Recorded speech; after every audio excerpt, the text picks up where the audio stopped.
Record lang yan.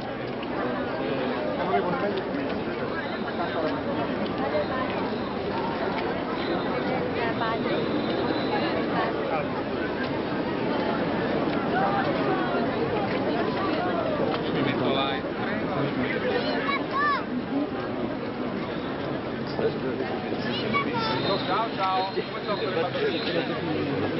Questo sono buone? La fame? Ah, per il signore, ciao. Ah, balletto anche lui.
Good afternoon to all of you.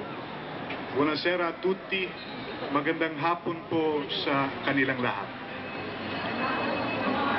On behalf of the Philippine Embassy to the Holy See, I welcome each and every one of you to this afternoon's ceremonies, which mark the centennial anniversary of the Philippine independence.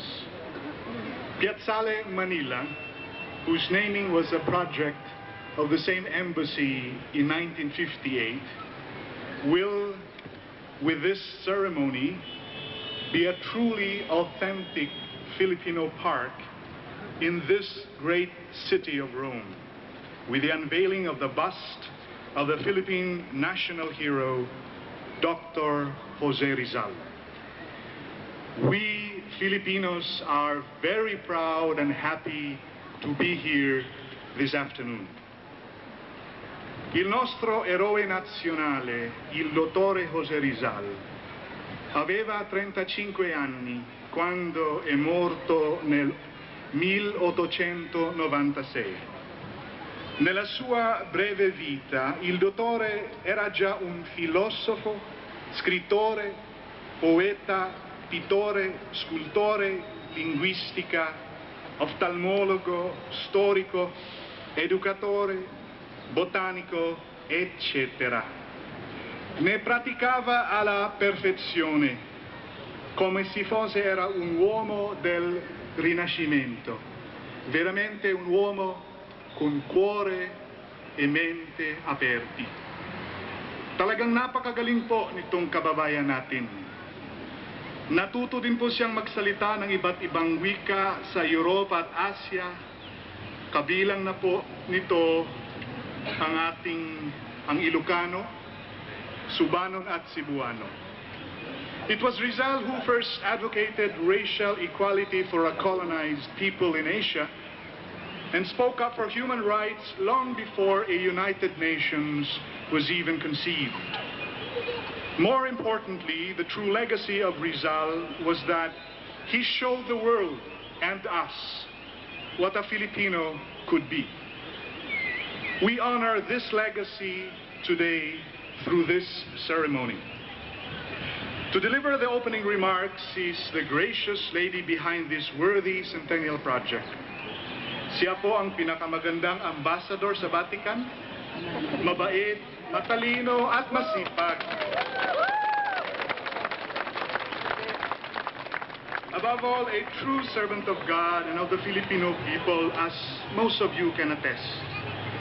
Friends, the Philippine Ambassador to the Holy See, Her Excellency Henrietta Tambunting de Villa.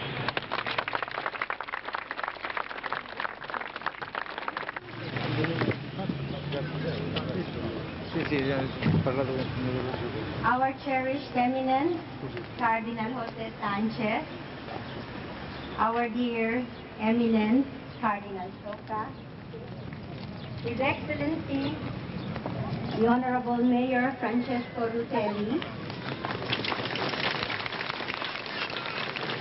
His Excellency, Ambassador Alberto Leoncini Bartoli, our dear Reverend Father Remo Bati,